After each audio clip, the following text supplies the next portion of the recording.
Bismillahirrahmanirrahim. Assalamualaikum warahmatullahi wabarakatuh. Gimana kabarnya anakku sekalian? Mudah-mudahan kalian tetap sehat, tetap semangat, dan tetap mau belajar matematika dengan saya. Kali ini kita akan melanjutkan pembahasan turunan fungsi trigonometri, mana pada sebelumnya sudah kita bahas turunan fungsi trigonometri secara konsepsi. Dan kali ini kita akan gunakan turunan tersebut untuk menentukan percepatan, kecepatan, dan nilai maksimum minimum, serta menentukan keadaan kurva. Oke, beberapa penggunaan fungsi turunan untuk fungsi aljabar sudah dikupas di kelas 11, dan kali ini kita akan melanjutkan penggunaan turunan untuk fungsi trigonometri. Oke, untuk yang pertama, misalkan ada sebuah kasus, sebuah gelombang transversal melambat dengan persamaan Y sama dengan 2 sin 5 pi T dikurangi pi X, di mana sebuah penelitian dilakukan pada jarak 4 meter dari pusat gelombang. Berapakah kecepatan dan percepatan partikel itu pada saat detik kedua? Oke. Jadi di sini kita gunakan turunan fungsi yang turunan pertama, dan tentu penggunaan turunan kedua ya, karena di sini ada percepatan. Kalau kecepatan itu adalah penggunaan turunan pertama. Jadi dy dt dalam hal ini, kenapa? Karena kita menurunkan terhadap waktu ya, atau kecepatan itu adalah turunan dari 5 pi T min Px, berarti itu sebagai konstantanya untuk Px. Sedangkan 5 pi T variabelnya adalah T, berarti adalah 5 pi. Kemudian kali turunan dari sin adalah cos. Kemudian 5 pi T min Px. Nah di sini jaraknya adalah 4, kemudian waktunya adalah 2 ya.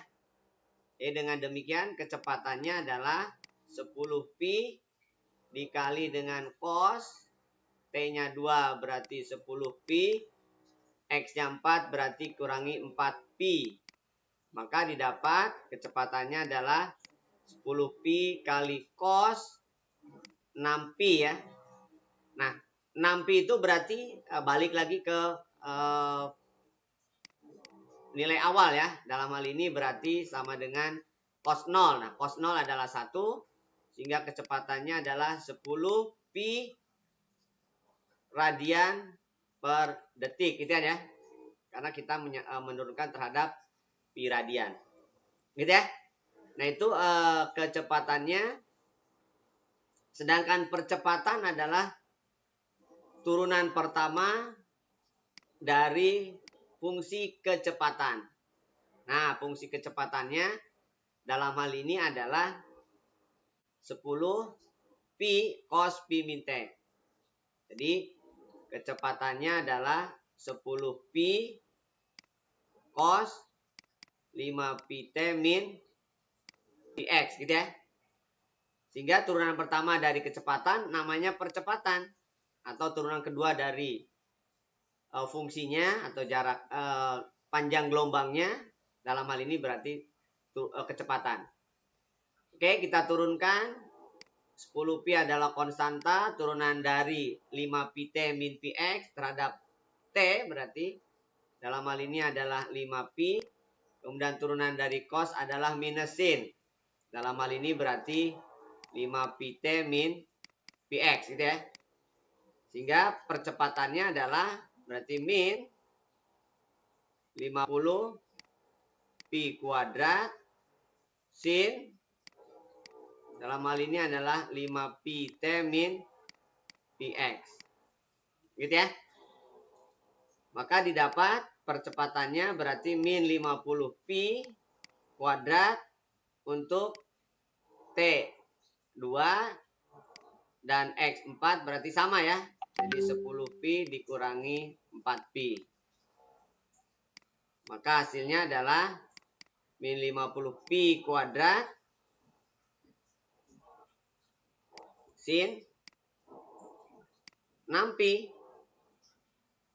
Jadi hasilnya berarti kecepatannya adalah 0 ya. Karena nilai pi per 6 itu identik dengan nilai dari 0. Jadi sin 0 adalah 0. Bisa dipahami? Penggunaan turunan yang kedua, misalkan sebuah menara yang tingginya 100 meter dari atas tanah, seorang penjaga pantai melihat sebuah kapal yang mendekat dengan laju 5 meter per sekon. Tentukan laju perubahan sudut depresi penjaga pantai terhadap waktu pada saat jarak kapal 100 meter. Oke, maksudnya gini ya. Jadi ini misalkan ada sebuah menara pengintai, katakanlah demikian. Ini ada pengintaian.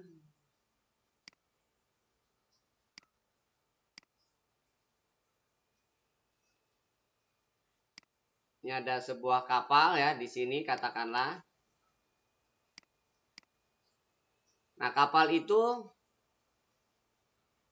terlihat dengan sudut depresi ya, tentunya karena dilihat dari atas. Katakanlah theta ya, sudut depresinya.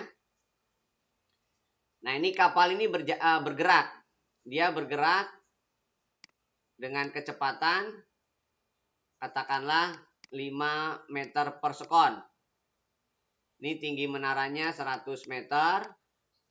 Jadi pada saat X-nya itu 100 meter, maka kecepatan sudutnya berapa gitu kan ya. Jadi yang ditanya adalah d theta dt. Baik, di sini kalaulah ini adalah depresi theta, maka elevasinya juga theta. Sehingga kita bisa menggunakan perbandingan trigonometri tangan ya. Bahwa tangan theta adalah 100 per X. Sehingga kalau kita ingin mencari kecepatan sudut, berarti kita turunkan masing-masing fungsi dalam theta dan dalam X itu terhadap T. Sehingga kita turunkan semuanya terhadap T. Maka yang sebelah kiri berarti sekant kuadrat theta d theta dt gitu kan ya. Sedangkan yang sebelah kanan berarti min 100 per X kuadrat ya. dx dt. Oke. Nah, di sini berarti kita memastikan pada saat X-nya itu 100, lalu kecepatan 5 meter per sekon, berapakah kecepatan sudutnya? Jadi di sini berarti saat X sama dengan 100 dengan kecepatan, berarti kan dx dt nih kecepatannya 5 karena dia kecepatan terhadap waktu ya untuk X-nya bergerak. Sehingga kita dapatkan, nah sekant tetanya berarti harus kita dapatkan pada saat X-nya 100. Yang ada adalah tangan. Berarti pada saat X-nya itu 100, berarti kan nilai tangannya adalah 1. Berarti nilai sudutnya adalah 45 derajat. Nah, jadi dengan demikian sekannya juga sekannya adalah sekan 45 derajat, kemudian d theta dt, kemudian min 100 per 100 kuadrat ya, kemudian kali 5. Nah, berarti kenapa negatif ini karena dia searah jarum jam ya. Jadi nanti tetap kita beri tanda mutlak karena kecepatan nggak ada yang negatif. Jadi sekan 45 adalah akar 2 kuadrat gitu ya. d theta dt sama dengan 5/100. Ya, karena 100-nya kita coret 1 berarti 5/100. Berarti 2 d theta dt sama dengan 1/20 ya. Maka d theta dt berarti sama dengan 1/40 radian per sekon ya, atau per detik. Jadi kecepatan sudutnya adalah 1/40 rad per detik atau rad per sekon boleh. Bisa dimengerti ya? Jadi kita turunkan terhadap waktu baik sudut maupun jaraknya. Sehingga didapatkan dx dt-nya adalah 5 karena di sini dikatakan saat lajunya 5 maka jaraknya terhadap menara menjadi 100. Berarti x 100 didapat setelah kecepatannya 5 meter per sekon. Oke. Nah, itulah salah satu penggunaan turunan pertama untuk menentukan kecepatan dan percepatan dari sebuah jarak dan sebuah sudut.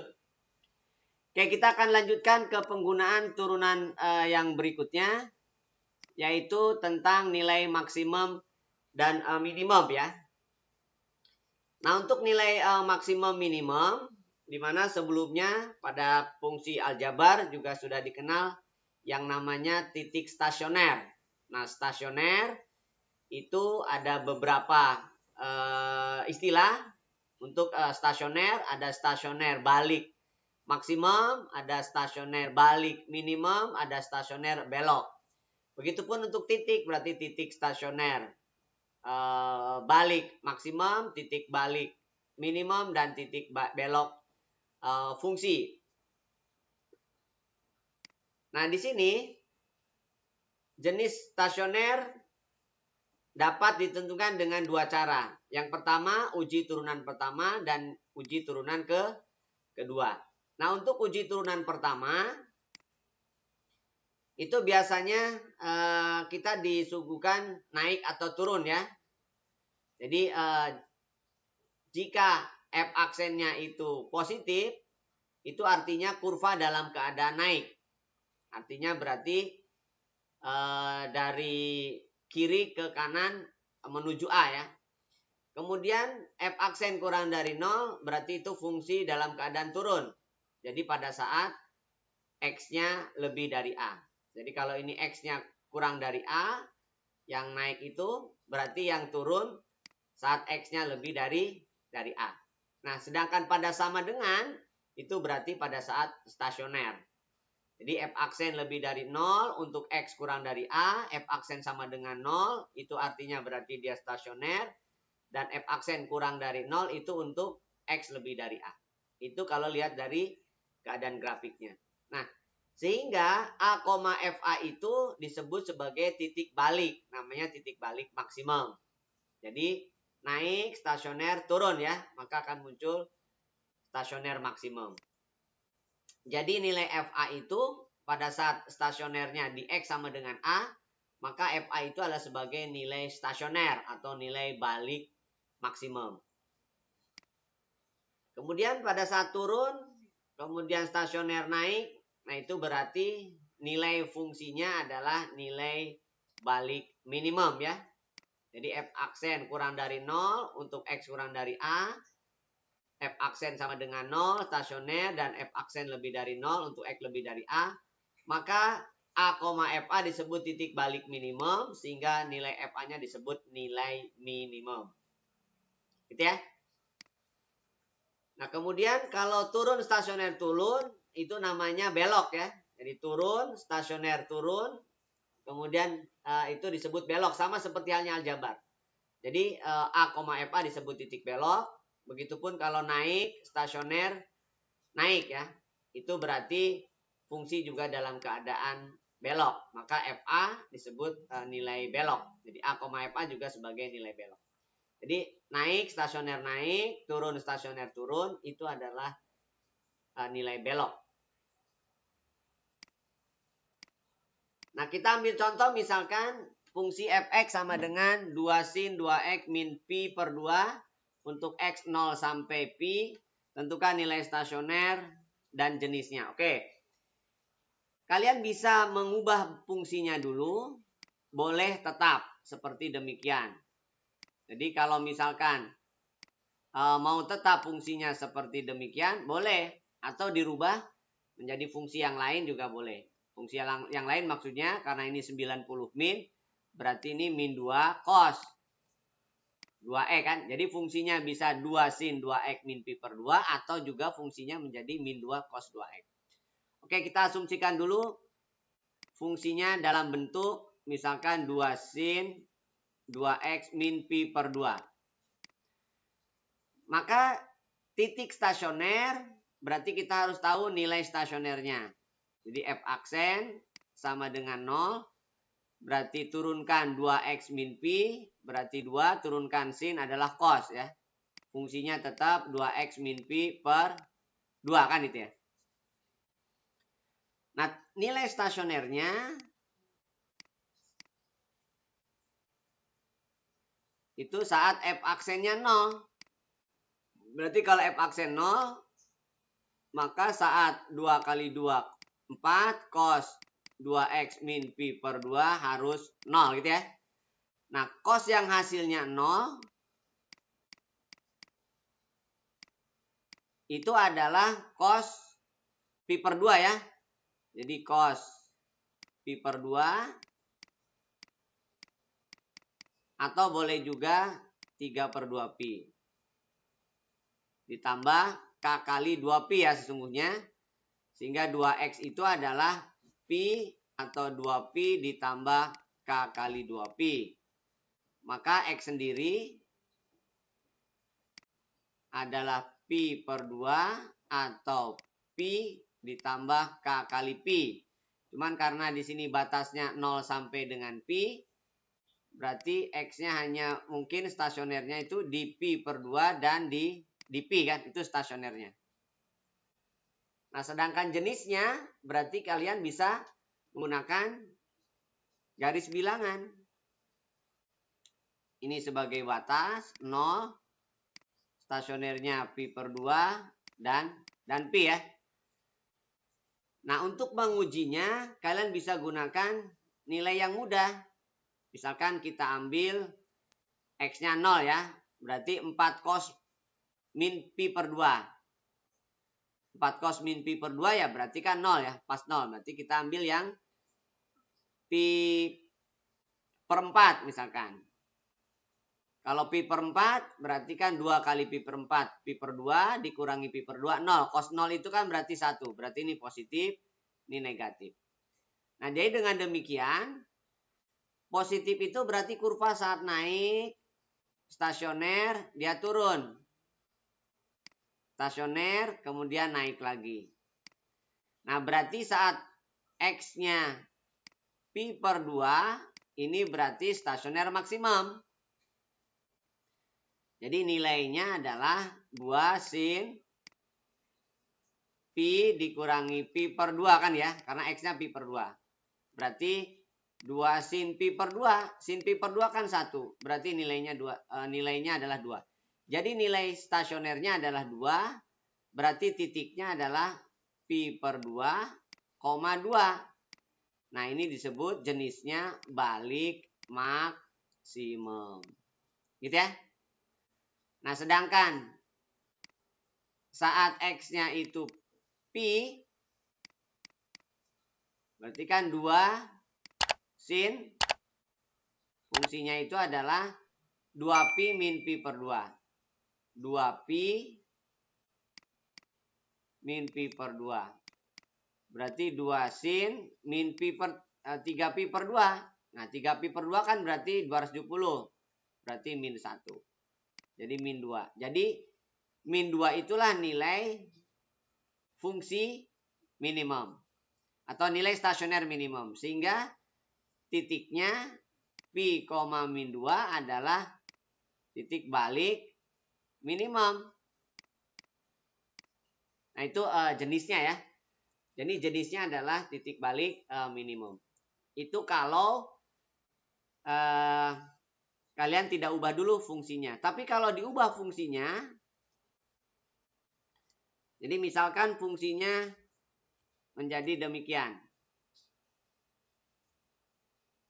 Fx sama dengan min 2, Fx sama dengan min 2 cos ya.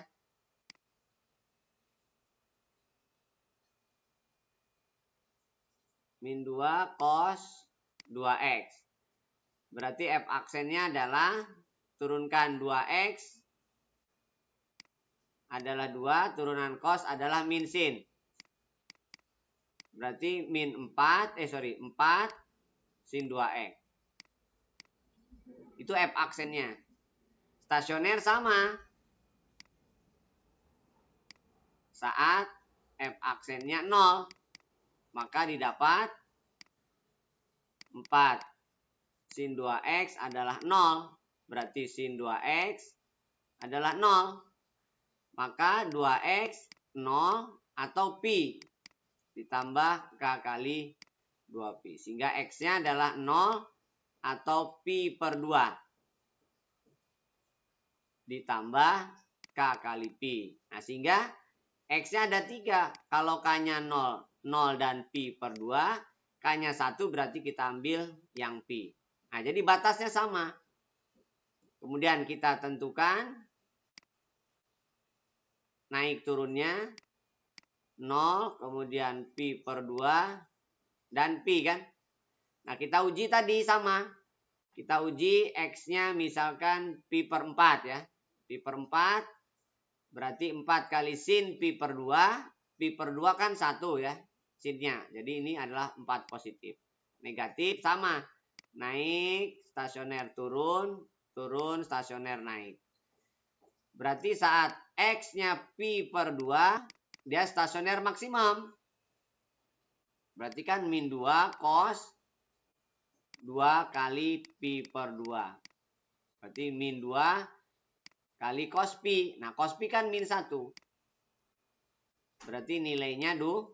Jadi titik pi per 2,2 adalah balik maksimum. Kan sama dengan yang tadi ya. Begitupun kalau x-nya pi. Berarti min 2 cos pi. Nah, cos 2pi ya. Cos 2pi. Cos 2pi adalah cos 0. Berarti nilainya 1. Jadi min 2. Jadi pi, min 2 itu adalah balik minimum. Titik balik minimum. Jadi titik balik maksimum pi per 2,2. Titik balik minimum pi min 2. Kan sama dengan yang tadi. Gitu ya. Jadi sama, hasilnya adalah maksimumnya pi per 2,2 dengan fungsi tidak dirubah akan sama dengan nilainya apabila fungsinya dirubah dulu baru diturunkan. Gitu ya. Nah, itu nilainya ya. Jadi titiknya ada titik stasioner minimum, kemudian titik stasioner maksimum, kemudian titik stasioner minimum untuk balik ya maksudnya. Titik stasioner maksimum atau boleh juga titik balik ya. Titik balik maksimum, begitupun yang ini. Titik balik minimum ya. Nah, ternyata titik balik minimumnya ada 2 karena 0 termasuk nilai batas.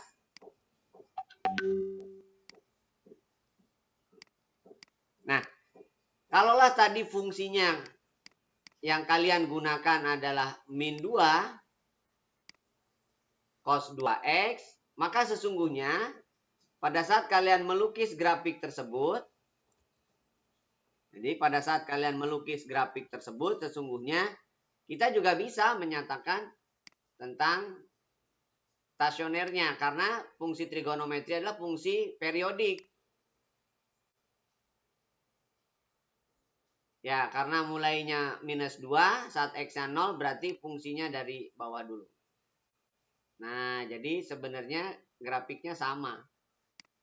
Ini adalah pi, ini adalah 0, ini adalah pi per 2. Jadi tanpa turunan pun kita sudah bisa memastikan puncaknya di XP per 2. Nilainya tentunya adalah di sini adalah 2, ini adalah min 2. Minimumnya berarti di 0 dan di pi. Sama ya. Kalau kalian mengandalkan grafik tanpa menggunakan turunan.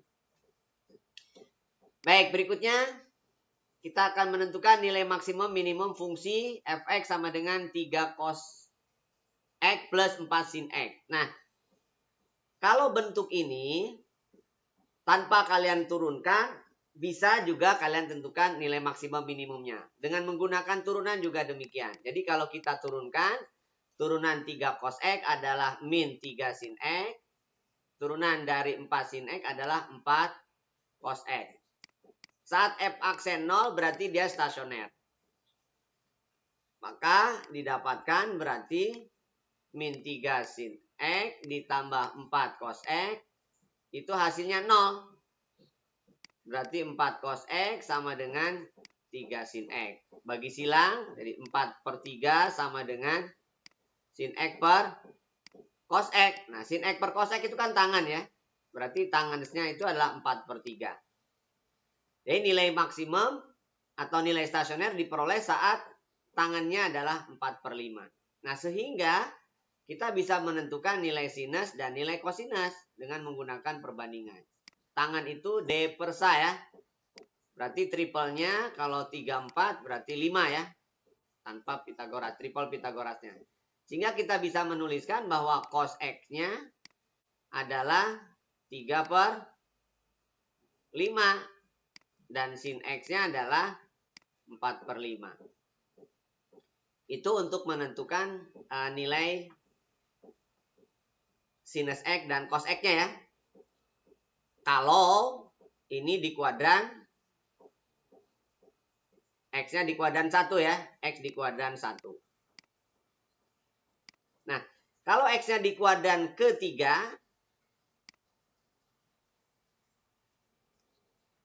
jadi untuk X, karena nilai tangan positif itu ada di 2 tempat ya. Jadi kalau X-nya di kuadran ketiga, nilai tangannya tetap, tapi nilai sinusnya berbeda. Nilai sinusnya min 4 per 5, nilai cosnya juga min 3 per 5. Nah, sehingga nilainya dapat nilai maksimum dan nilai minimumnya. Jadi dengan demikian, F maksimumnya adalah di kuadran 1.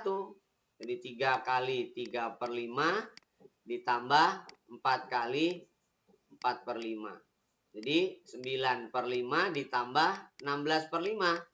Jadi 25 per 5. Jadi nilai maksimumnya adalah 5. Sedangkan F minimumnya adalah di kuadran ketiga. Jadi nilai sin negatif, nilai cos negatif.